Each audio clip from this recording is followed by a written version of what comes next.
So, welcome to the Confused Millennial podcast and vlog. Today, I'm really excited to have one of my friends from college at the University of Florida, Sami Kattan. He's the founder of Nomadsland, and he's got a whole bunch of projects going on. So, I'm super excited to hear his entrepreneurial endeavors and kind of what that journey's been like. How are you doing today, Sami? Good, fantastic. Spent a lot of the day working on all sorts of things in the house. You know, some days I'll leave my front door at 8 a.m. and not get back till 10 p.m. But today's one of those days where I just look outside and stay in editing videos and photos and writing and keeping everything in check. I think that's such an important point because if you go on Sammy's Instagram or Facebook page, it looks like he's traveling the world on a beach every single day. But I think it's important that, even entrepreneurs with some of the coolest jobs and experiences have to get stuck inside some days also. And it's For St. better or Patrick's worse. Day, no less. Yeah, well, it's a rainy day here in Gainesville, Florida, so.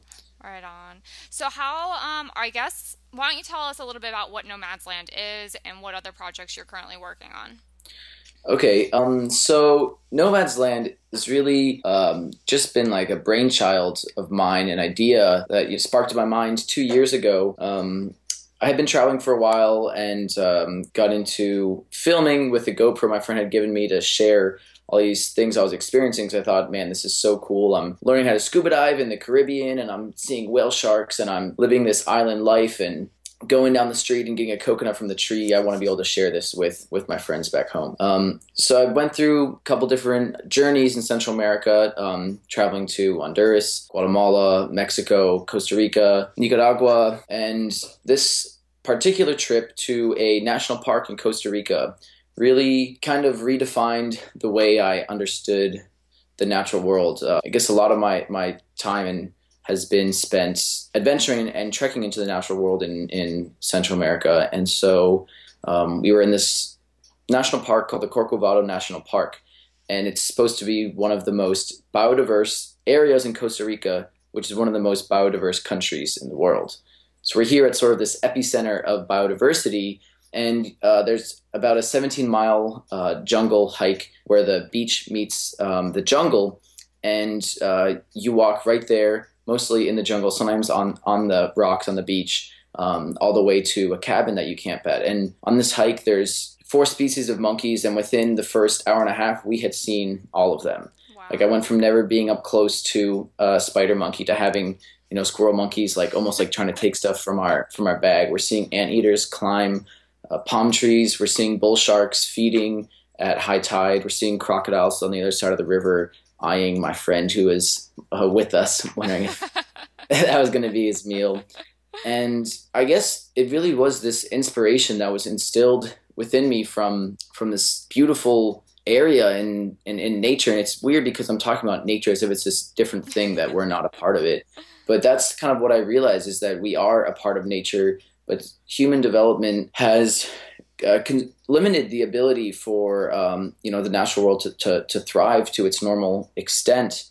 And so No Man's Land was really sort of an idea that I want to show the world the beauty that exists in the natural world, show what the world is like. I think that how it should be and how we should keep it. I think the inspiration is unlimited in that it can instill in human beings. I think there's a lot of people who might be confused or unsure what to do with their lives, and think if they just go outside and be in the natural world and connect with themselves and connect with the world, and they'll realize who they are and can find what their path can be. So it's kind of this play on no man's land, because our whole world is split up by boundaries and countries and cities and states and continents. But really, in the natural world, there are no barriers. I mean, there's geographical limits, but I guess it's kind of the idea that everything that we've created as humans is a complete illusion, and there is no separation between humans and nature. We are one, and the more that people can be enlightened by that idea and spend their time in the natural world, then they will actually be living instead of living in some sort of human construct like so many of us do. It's so true. It's so true. I think I love what you said about just getting out there in nature and really using that kind of almost as a meditative experience to connect and figure out who you are. I think so much of like kind of becoming an adult is really unlearning all those things that everyone told us we should be doing our whole life. And so I love this idea of like when you're out there with yourself, like there is nothing else other than you in this just enormous earth that's so much bigger than you. So after this kind of, it sounds like a defining moment, inspirational, eye-opening trip for you, kind of what happened next? When did you realize, or how did you start your business? When did you realize what the business concept would even be? Yeah, so I guess it's been interesting because maybe the things that we want to do the most are the hardest to do sometimes, ironically. So I didn't really create anything official for Nomad's Land actually for a couple of years. I've recently, put up a site. I had one before about a year and a half ago, but I didn't have the energy to maintain it, and I had done it all from scratch, and it was too big of a project. So I had been using film, to communicate what I was experiencing, and on a certain trip I took down to Mexico, I sort of did this thing where I would be in the States, and I would save up enough money to just go, and I would buy a one-way ticket, and so it's sort of this like one-way travel. And whenever I'd come home, I wondered why I didn't stay longer. My trips were usually between a month to a month and a half, maybe 2 months. So I went, I was living in California at the time. I had saved up some money, and I got a Craigslist ride to the southern tip of Baja California, which is in Mexico, and decided that I was going to stay there and make my life there. And, instead of leaving wishing that you had done more things, just fully immerse myself and, be a temporary local. So I got a new GoPro, the Hero 3 Plus at the time, and I was living on the beach and shooting some time lapses and kind of cataloging the journey down there when we were in this camper van and hanging out on the beach. And, I kind of had some moments there in this beautiful setting, just living on the beach. There was no really weren't many human constructs at all around us. I was living in my hammock. And, after a couple of days living like that, you sort of wonder, you're like, who am I? Like, this is crazy. I can do whatever I want right now, but what do I want to do? And, I decided, I was like, you know what? I want to become a professional filmmaker. I want to do this. Like, I'm good at it. People like it. I want to do this as a service for other people and make it my thing. So I had bartered for my first time a couple months ago in Nicaragua, where I traded a GoPro video for scuba diving and food for a week. And so I decided that I was going to up the ante and do it for money, right? Because you got to have money to live. So instead of bartering for service, you barter for $1. So I ended up, talking to people, and I was kind of nervous and unsure of myself. They're like, okay, so yeah, what do you do? What are you doing? Like, after we're hanging out in the surf and everything, like, oh, I'm a filmmaker. I'm a professional filmmaker. And, I was like struggling to say that. And they're like, oh, really? And so I was like, go back to that. Why were you struggling to say that? Well, it's tough, I think as an entrepreneur, it takes a certain person to want to entrepreneur. You have an idea, and then everyone has ideas, and then what are you actually going to do to make that happen? Mm-hmm. And it takes time and commitment and dedication to make that happen.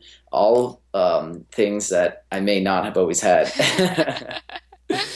So I guess there is this social aspect of this social verification and validation. And so I hadn't received a lot of that yet, hence my sort of lack of confidence there. And then this guy Curtis on the beach was like, well, you know what? I want a video done for like my health food store. And I was like, perfect. He was like, well, when are you free next? And it's almost like, okay, well, I'm free tomorrow.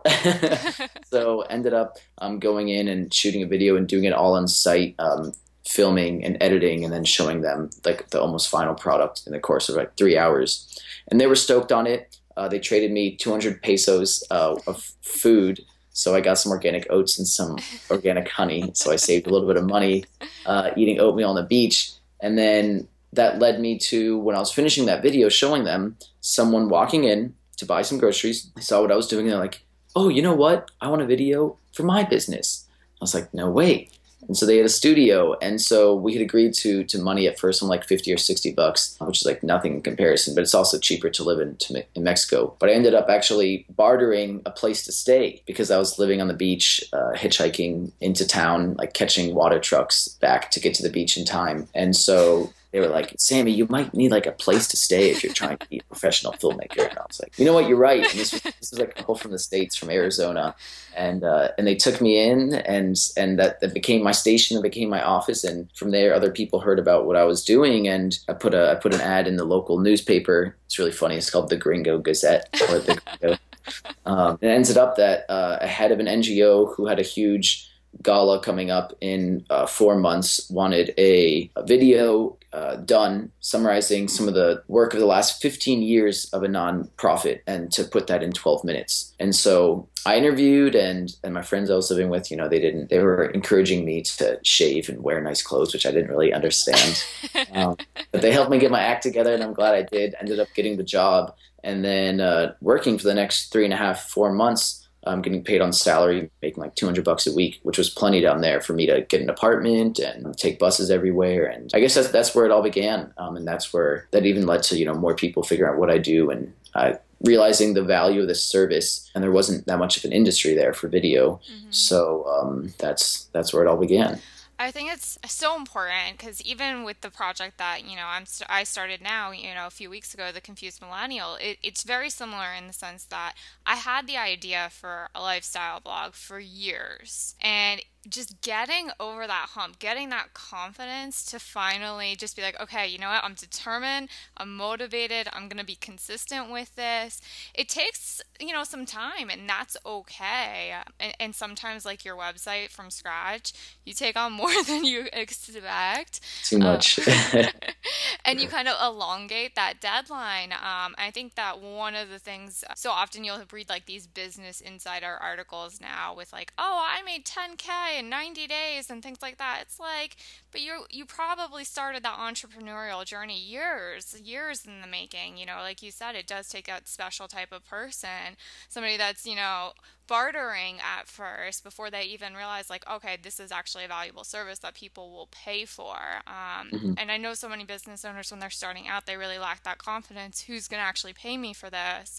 And give it away for free. Give it away for, some food. Give it away for, a cool place to stay for a night. There's so many different ways that I find that when you open yourself up to the world and other people, like, they'll open themselves up to you. And you've had I could swear, you're one of the most interesting people I know.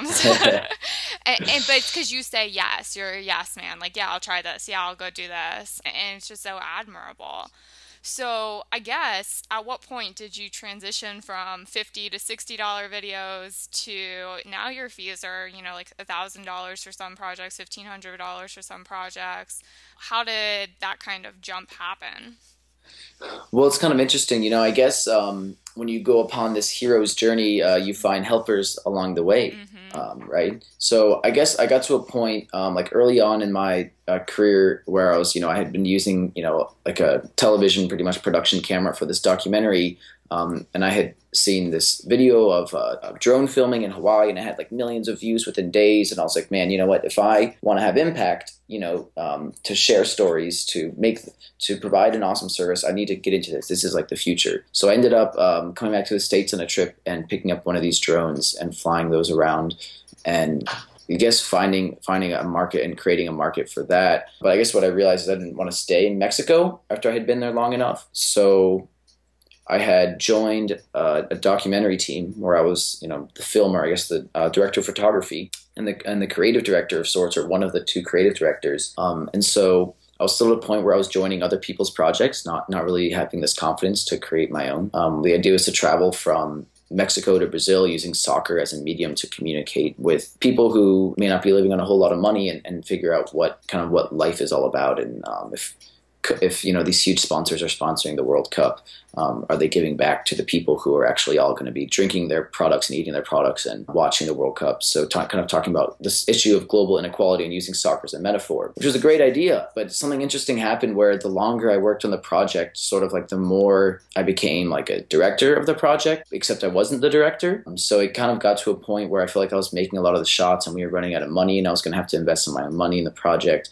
And I learned that it's kind of tough to keep investing in like someone else's idea when there's multiple people at stake who are in control of it. And I had to end up stepping down and leaving. It was called Comedy de Juego, a really awesome project. And that kind of left me broke halfway to Brazil and Honduras on this island that I love. And so I was like, I got to make some money. And so I started like sort of working and freelancing there, opening up this new service of flying drones around and creating promotional videos. Didn't really exist before. So once I created one aerial video, sort of like the whole island wanted it, I started to understand industries and then being able to be your own boss. So then I kind of went on another leisure trip, sort of in the middle of like building this business in Honduras, like sort of not committing, this kind of this habit I have at times of not committing, not dedicating, whether getting bored too easily or wanting to move on or not wanting to commit or for whatever reason. So ended up traveling a little more, and then I actually started a business with a friend in South Carolina, and we were really successful. But we ended up, unfortunately, having some disagreements on how the business should be run a couple of months in. I learned a lot about, we actually set up and registered our business. We had an LLC. It was a partnership, but I learned how hard it can be to have a partnership with someone. So sort of this series of starting projects but not committing or having a fault in them. And then I moved here to Gainesville, Florida a little over a year ago. And that's where I co-founded Better Me Productions with two others. And it was, again, partner-driven business. But then I created my own company, which was a drone company. So I had two different things going on. I could, if I had to, work on my own and build everything through my own company, but then work with others with a video production company specifically based around storytelling in Gainesville. I hope you're following me with how this whole track went. I got you. Try not to take too long. So I guess that was the time where I really started to take it more seriously. Like, I think moving to the States really taught me how to up my prices. Once people sort of agreed like quickly, you're like, man, if they're agreeing quickly to the price I'm offering, maybe I can go higher. Maybe it's not enough. And I started doing some drone work in South Florida where there's plenty of money. Also, I would do I started doing market research. I'm like, well, what are other people charging? And I would just look it up, and I would just charge that. Like, for flying a drone around, some people charge $150 an hour. So I just started telling people that that's what I charge, and it ended up being that I was getting jobs like that. And I was like, wow. And I started to understand industries, and that, yes, you're individual offering this service, but it's also, there's many other individuals offering this service. Hence, it's an industry, and there are industry standards. And so that's when I guess we started really charging professional rates. And we've learned with Better Me, starting humble to build a business, and then learning how to charge more and not being afraid to ask more and be confident of your service. And that leads me to now where, you can be a lot more comfortable and have a lot more confidence, not wondering when the next gig is going to come in. We've been in Gainesville for a little more than a year with Better Me, and there's starting to be some recognition. So you start to think about, well, what's your 5-year plan? What's your 10-year plan? And it causes you to grow a lot, I think, as a human being. I think a business it's a certain type of organization, but it just teaches you how to run a system. And then you learn that if you can increase the efficiency of your system, it's going to be better. And how do you do that? One of the ways is to remove limiting factors. So you start getting into this habit of identifying limiting factors through, good analysis, and then eliminating them. And then you've made money, so where are you going to invest it? And was that a good investment? Was that not? It's still a trial and error, but basically you're able to sort of go off different paths to see what happens. And the more you commit to that, like for me, I've committed to video production for 2.5, 3 years now. You end up just going down this middle path and getting stronger and stronger. And yes, you try things here and try things there, and if they work, you bring them on your technique. But then you're able to sort of understand that this is how the world of business works. So it's been a lot of figuring it out myself, I guess. I was thinking today, do people who become the next successes and the next billionaires, or however you define success, the next like leader in personal health, do they get there by reading a bunch of other success books, or did they have a story where they sort of figured it out on their own, I could not agree with that more. I always say, like, you are never going to get known. You are never going to be found. Like, you are not going to make your dream happen sitting behind your computer. I mean, a lot of people do make things happen sitting behind their computer. They have entire businesses off of Facebook groups and things like that. But my entrepreneurial story is very similar to you. My business started word of mouth locally, and it kind of grew from there. And then I started to build an online presence after that first year of business, and that really worked for me, and it allowed me to kind of make some of those mistakes, figure out what I like and don't like, because just because somebody online loves it and they're making $50K in 6 months doesn't mean that I'm going to enjoy doing that and all the money in the world. If I'm still miserable doing it, why am I even doing it at the end of the day? So I could not agree with you more. It's really about that trial and error and kind of failing forward. Because at the end of the day, that's I all we like that, have. failing forward. And then, you talk about what I just kind of touched upon it, but then it's success. And how do you define success? Like, I've been in points where I could have run this and begun this aerial videography and photography business in Cabo San Lucas, Mexico, where there's so much money and there's humpback whales, nature tours, and there's 5-star resorts where people pay thousands of dollars a night. But I guess I've gotten in these situations where I didn't really like the people I was working for. And yes, I can be getting this great check, but also I'm like, I went to, I'm part of the generation, the millennial generation, that was given a trophy for everything I did. And in my kindergarten class, it said, you can be whoever you want to be, like, on the top. So I'm constantly redefining, like, okay, this is monetary successful. I need money, but like, I kind of shrug my shoulders and be like, you know what, I want to make money a little more my way. And it's been like that, like, focusing a lot on one thing and then learning that this could be the industry I work in, but I see people in that industry, like, do I want to be in one place, like, trying to get video gigs for 30 years?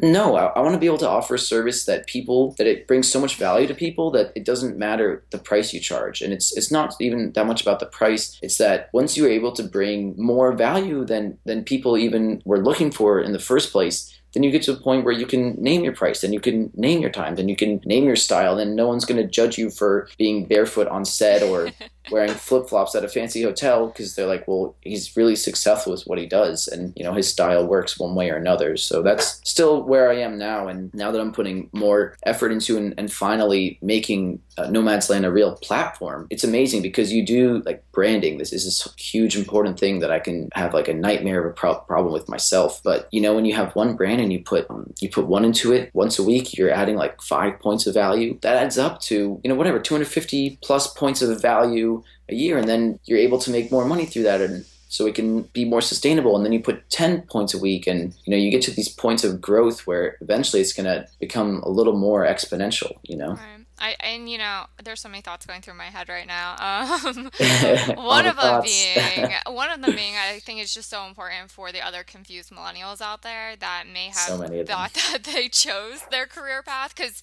you said something earlier that is just totally me. 2 times over, where I looked at my bosses, I looked at the people that I once got into a field and admired for their work, and I really got to know them. And this happened for me both when I was in the therapy community and also in the coaching business. And I started to like really get into meeting and learning about their lives, and I realized I don't want to live like that. I do not want to be like that. And they act so much out of fear. And I think, as humans, like, fear is a normal thing. Like, it's on the TV all the time, it's in the media all the time. Like, fear is just constantly being thrown at us. And I think that's kind of one of the sad parts as you move forward and get to meet some of your heroes or move to that new level of success. It's not totally what you once expected. So I could not agree more about kind of just taking a step back and reevaluating and redefining what that word success means to you, essentially. So what does success mean for you? Rachel, that's actually something that I've been thinking so much about. I think there's this odd thing where I've been so careful and cautious in creating Nomad's Land because I didn't want to create it the wrong way. And I still don't even know truly what it is. But you have to figure out what it is, So the way I've had confidence to premiere it is I've created my first environmental documentary, and it shows the beauty of the natural world, humans' impact and interaction with that, unforeseen impacts that we have as humans, and then suggestions of what we can do as global citizens. In this point, for this film, it's talking about whale shark tourism in Mexico and the unexpected or unseen impact that ecotourism leaves on this small island where these whale shark tours leave from. So just in creating this piece that I care about so much, swimming with a whale shark in Honduras is, during my dive master a couple months after I graduated, was the moment that changed my life. It was the moment where I realized that nothing we can do as humans will ever match the beauty of the natural world. It's already perfect. It's already beautiful, and it's evolved into this incredible piece. And yes, we are products of that. But that's a moment where I had to get the GoPro and film this whale shark and show people, and it started the whole thing. Something I didn't really touch upon before. So it's kind of bringing that moment full circle into this 34-minute documentary piece, and I've been able to show that on the island where I swam with the whale shark over winter break. I've shown it to my family and friends. Had like a local premiere here in Gainesville, that amazing yoga studio. And of all the things I've done in the last 3 years, all the videos I've created, and I've been paid for some, or I've bartered, or one has taken me to Costa Rica and I stayed at this beautiful lodge eating organic food. The feeling of sharing this idea in my head and having other people watch it and enjoy it and learn from it, and it provoked thoughts, and now they're critically thinking and like, what can I do and what else can we do, has just surmounted and like surpassed any other feeling of success I've had with things. And it's not to diminish them, but it's just been, I've just been sort of like besides myself, with content, I guess, with myself, because it took me so much. I guess it was tough because it's just this idea in my head, and it took a lot of guts to, like, to do it. And I bought the ticket to go to Mexico to film, and part of me was like, why am I buying this? Like, I'm not going to do this. I don't have the confidence to do this. And I bought the ticket and met friends, and then everything happened. And so what I've really been seeing success as, since I've been able to show and create an art piece that that rings this environmental, alarm that we need to like tune in, and people, it's resonating with people. They're getting it. I really am seeing success now as the definition of how I connect and the relationship with myself. Instead of seeing success as like, how much money can I make, or can I make this thing happen? It's that if I can be content with myself and I have a good relationship with myself, then I'm going to have a good relationship and want to foster that in all the people that I interact with. I'm going to want them to have that relationship with themselves. And I'll be able to either help them through that, or we can bond on the fact that both of us are really well connected with ourselves, or I'll feel more of a need to go out and spend more time to help other people feel this. And I've done, different things here and there, helping different friends or family. And I've realized that what works for me doesn't necessarily work for others. Recently we put out a grant for a documentary and we didn't get it. And I applied for a summer job and I didn't get it. And so it's like failure, like, oh, look at this. Like, I'm failing. Like, some donors and funders have seen the documentary and they said they liked it, but they're not going to fund it. So that's failure. We're not achieving our goal. But at the end of the day, I'm just so happy with the feeling that I can impact in others. And I feel like the richest person in the world. And it's not about, this year isn't about like going out and making more money, doing all these more things. It's how I can have a bigger impact and inspire more people. So it's just been like the last week that I've realized this, that I think my new view of success is just how you exist with your relationship to yourself. And, I think if we have bad relationships with some people in our lives, that can affect our relationship with ourselves and how we interact with others. And you can kind of notice it and catch up with yourself. If you can like look within and just really attach to your core and disassociate yourself with things that bother you, or we have complete control over our minds, So I think that's my view of success, I love it. It's really, I had interviewed Brittany and Drew the other week, and I know you know them also from the University of Florida. I love how all of you guys are living in vans at some point in your life. They're handy things. Yeah, handy like our devices. fancy top 50 colleges in the U.S. Let's all live in vans after college. But I think that's just what makes you guys also unique and interesting. And the common thread really is that connection piece. Like, I want to be doing something that helps somebody, whether it's driving people together or helping somebody improve that relationship with themselves.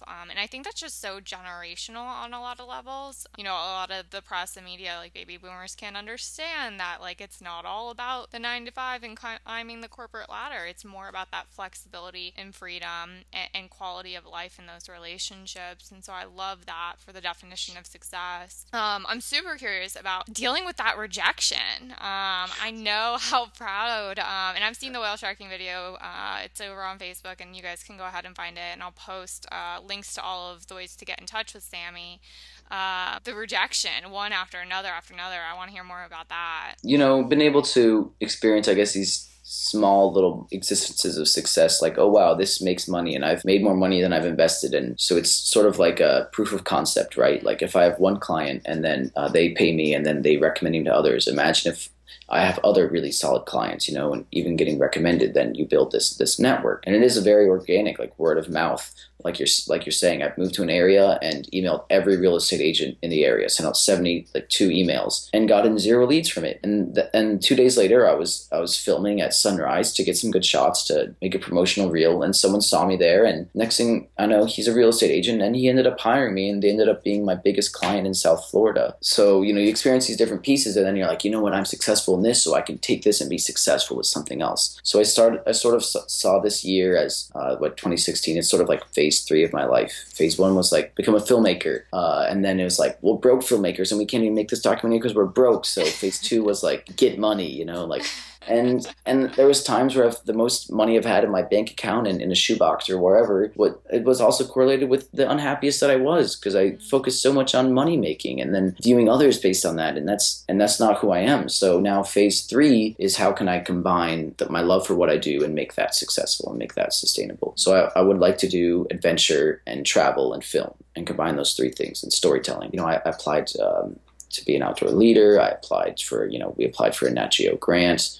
This was all in January, and I was just sure that these things were going to work out. I was like, you know what? I've done things before. I'm going to get it. And I ended up being kind of lazy in January and February of this year, because I was like, well, we're going to get this, and that'll be the big thing. And I guess I actually got to a point of waiting, and then like waiting on these responses, and then they're like delayed responses, and everything can take longer. And ended up, getting to like the final stage of multiple grants or applications, and not getting the gig. And honestly, I was kind of stumped. Maybe I experienced a bit of hybris or hubris that I could do anything. I mean, I think it's different when you can do anything by having an idea and making it versus getting hired for someone else's company. In this case, being a young explorer with Nat Geo. I actually, the rejection didn't hit me hard, and I can have a thing where I'm evasive of rejection, so I won't reach out because of that fear, right? That fear of getting rejected, whether it is applying for the job or going in for the kiss, and it actually didn't even bother me that I got rejected. What bothered me so much was the fact that I was waiting on these other people or institutions to forward my life, because I associated what I would be doing there with like my work and then my social role, and then getting like financially supported to do that. So we got turned down from this Nat Geo grant after we put 20, 30 hours of work into it. And at the end of the day, all I did was like shrug my shoulders, and I was like sitting there. I was on this island Utila off the coast of Honduras hanging out with my family, and my little brother and my dad and my mom are backpacking in Central America for the first time, this activity I've become addicted to doing.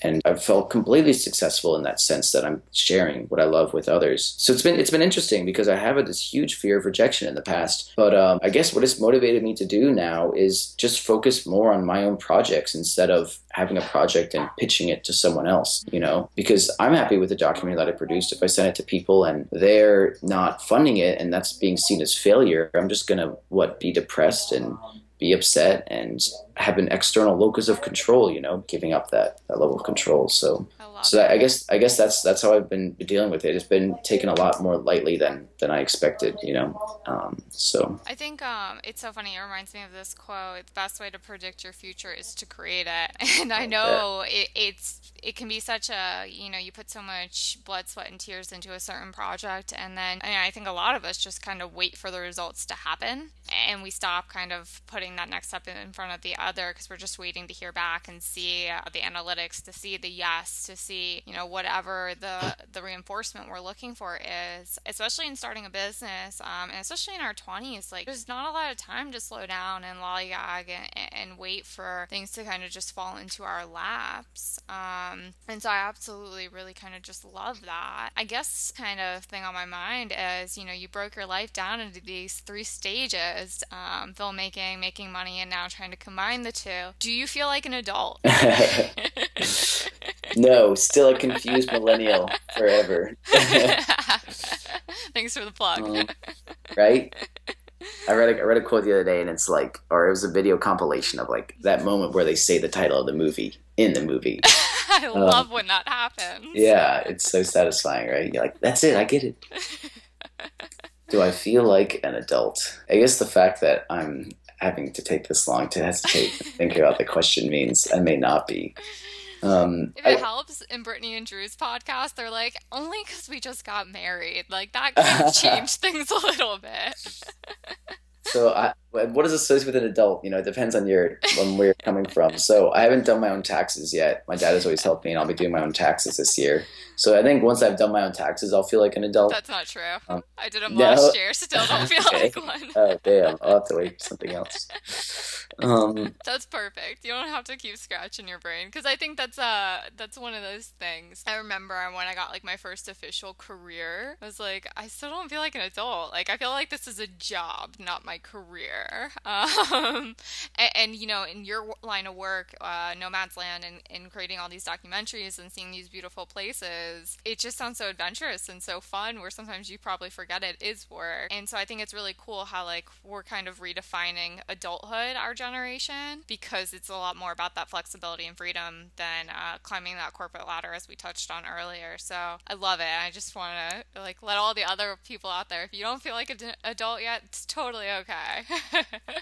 yeah, yeah, and I guess it does come back to like the success question as well. Hmm. With do you feel like an adult? You know, I feel like I can inspire others, and I'm happy and content with myself and where I am. And some people are adults and millionaires and pay their own taxes and own their own house, but are they happy? And so maybe there is this notion of responsibility really that's associated with being an adult. And I'm leaps and bounds more responsible than I used to be, you know.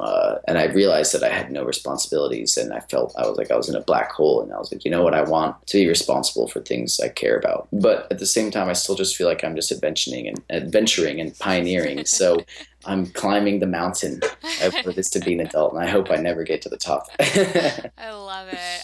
So where can everyone connect with you? What's your Instagram, Facebook, website? How do we find you? Awesome. So you can connect with me on my personal Facebook on Sami Kattan, and as well you can check out Nomad's Land. You can see all sorts of adventures. You can watch the documentary, sharing news of what I believe in. On Instagram, you can find me. My Instagram name is nomads.land. For the Facebook page, there are unfortunately other Nomads Lands out there, but hopefully I'll beat them out soon. You can check out nomadsland.me is what I'm building up to be the blog and to be the documentary house. As well, you can see some of my professional work at samikattan.com. Awesome. Thank you so much, Sammy. It was so awesome that you took the time and shared all your wisdom and adventures with us. So thank you. And yeah, look forward to watching more of your films and wishing you the best of luck on the next adventure. Thank you so much. And I think it's really cool that we connected on Instagram the other day, you know, because it was in my notes to, you know, open up your social network, you know, use everything. And it's like a tried and true fact now that by reaching out to more networks, you connect with more people who are awesome and make things happen. So thank you, Rachel. Thanks for having me. I hope I didn't ramble too much.